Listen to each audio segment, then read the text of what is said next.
Πολιτιακών έκλεισε, Ναι. αλλά ανάγκη αναδιαμόρφωσης και αναδιάρθρωσης του πολιτικού συστήματος στην Ελλάδα υπάρχει. Όχι, το βασιλικό, το υπόθεση της Βασιλείας έκλεισε, αλλάξαμε σελίδα, πάμε αλλού. Εδώ και πόσα χρόνια. 74, το 70, είναι 49 χρόνια. 49 χρόνια. Μισό αιώνα. Μισό αιώνα.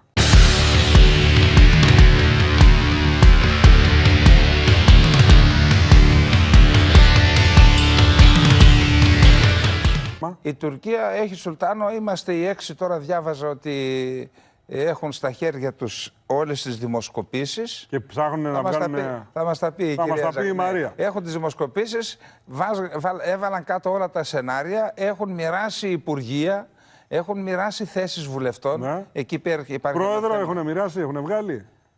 Για την αντιπολίτευση τώρα λες. Ναι, κατά πάσα πιθανότητα θα είναι ο Κιλισδάρογλου. Έτσι μου λένε φίλοι μου από την γειτονική χώρα, ότι θα είναι ο Κιλισδάρογλου. Μα λέω ο Κιλισδάρογλου πιθανόν να το κάνει ντέρμπι, να χάσει. Είπαν ότι έχουν ασφαλείς δημοσκοπήσεις που λένε ότι θα κερδίσει.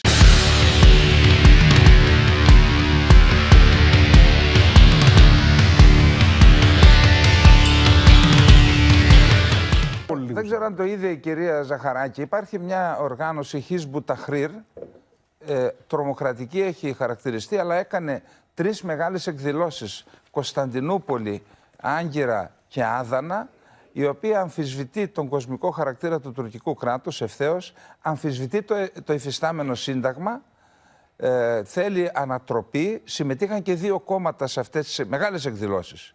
Μιλώ για χιλιάδες ανθρώπους. Ναι. Δηλαδή η Τουρκία, επίσης και η Χεσμολάχ, από το Αφγανιστάν οι Ταλιμπάν, θεωρούν ότι ως το 2055 θα έχουν καταλάβει και την Τουρκία. Αυτό είναι ωραίο. Ναι. Έλα Μαρία.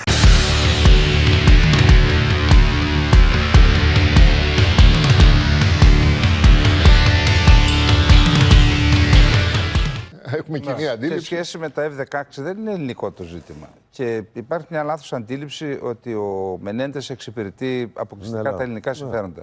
Υπάρχουν οι κυρώσεις ΚΑΤΣΑ. Αυτές οι κυρώσεις είναι το εμπόδιο για τα F-16. Όσο έχεις τους S-400 δεν μπορούν να σου δώσουν τεχνολογία. Γιατί? Τα F-16 έχουν τεχνολογία, μέρος της οποίας χρησιμοποιείται και στα F-35. Θεωρούν λοιπόν ορισμένοι στις ΗΠΑ, γιατί είναι και 10 δις το πρόγραμμα. Η εταιρεία που κατασκευάζει έχει επιρροή στο Κογκρέσο, στη Βουλή εκεί.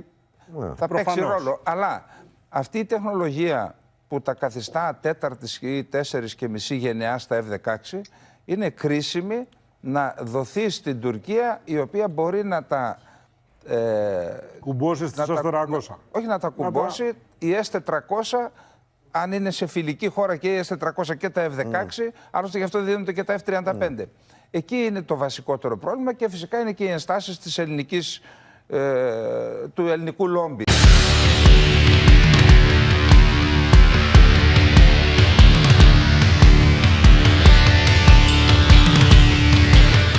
Εκεί πέρα είπαμε ότι υπάρχει η αρχή της διάκρισης των εξουσιών. Ναι, άλλο είναι... πράγμα σε κάθε περίπτωση προέρχονται και από το ίδιο κόμμα. Άλλο είναι νομοθετική, δεν είναι έτσι. Άλλωστε το όχι δεν το λένε μόνο δημοκρατική, και ο ΡΙΣ και ρεπουμπλικάνοι. Και βέβαια ο αντιπρόεδρος της Επιτροπής. Εν πάση περιπτώσει, ούτως ή άλλως, εάν μπορούν να γίνουν 2 πράγματα. 3 δεν μπορούν να γίνουν. Ή να τα πάρει ή να μην τα πάρει. Εάν τα πάρει λοιπόν, θα αργήσουν, όπως είπε ο κύριος Φενέκος, και αυτό το διάστημα η Ελλάδα θα έχει καλύψει ένα μεγάλο μέρος του κενού που είχε, είτε με Ραφάλ είτε με Viper, και όταν η Τουρκία θα παίρνει τα F-16, εμείς θα παίρνουμε τα F-35. Δηλαδή θα εφαρμοστεί το δόγμα που πρότεινε ο Μάικλ Ρούμπιν στις ΗΠΑ, πρότεινε να εφαρμοστεί το δόγμα που είχε εφαρμοστεί στο Ισραήλ. Δηλαδή στο Ισραήλ, επειδή οι ΗΠΑ είχαν συμμάχους και στον αραβικό κόσμο και το Ισραήλ, από τη δεκαετία του 60 εφάρμοσαν το εξής δόγμα. Πάντα το Ισραήλ να έχει οπλικά συστήματα μία γενιά πάνω από τον αραβικό κόσμο. Αυτό φαίνεται ότι το δόγμα πιθανό να εφαρμοστεί και εδώ. Γιατί η Τουρκία είναι ένας σύμμαχος που δεν μπορείς να τον εμπιστευτείς για τις ΗΠΑ. Εκτιμώ ότι εκεί οδηγούμαστε.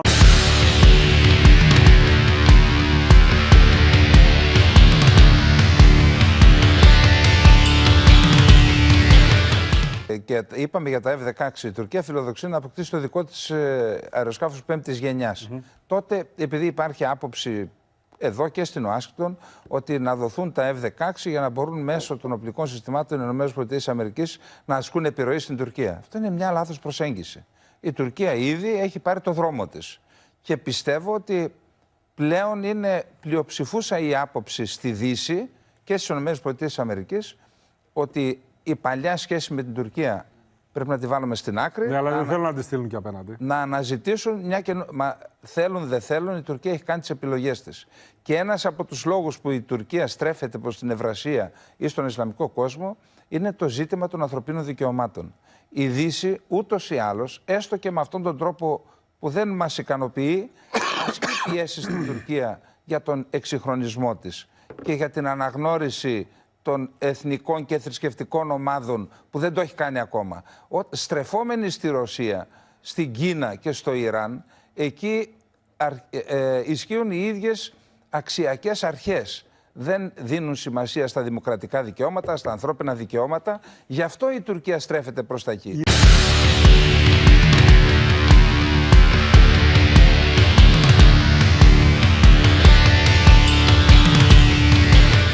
Πάντως θα πρέπει, για να καταλαβαίνουμε τελειώνουμε, θα πρέπει να μας προβληματίσει το εξής.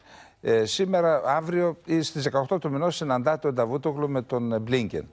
Σε ένα μήνα από τότε έρχεται ο Μπλίνκεν στην Ελλάδα, στην Άγκυρα και στο Ισραήλ. Θα συμμετέχει φυσικά στην πρωτοβουλία 3+1, Ελλάδα, Κύπρο, Ισραήλ, +1 ΗΠΑ, αλλά θα επισκεφτεί και την Άγκυρα. Θεωρώ λοιπόν, επειδή υπάρχουν και άλλες κινήσεις, ότι θα ασκηθούν σοβαρές πιέσεις σε όλες τις πλευρές για να σταματήσουν οι διαφωνίες και οι εμπλοκές στην Ανατολική Μεσόγειο και να προχωρήσουμε με ταχύτατες διαδικασίες στην εκμετάλλευση των ενεργειακών κοιτασμάτων. Το λες καιρός. Και αυτό για να γίνει, η Ελλάδα πρέπει να φροντίσει πρώτα οριοθέτηση και μετά ό,τι θέλετε. Και μετά ό,τι θέλετε. Ναι.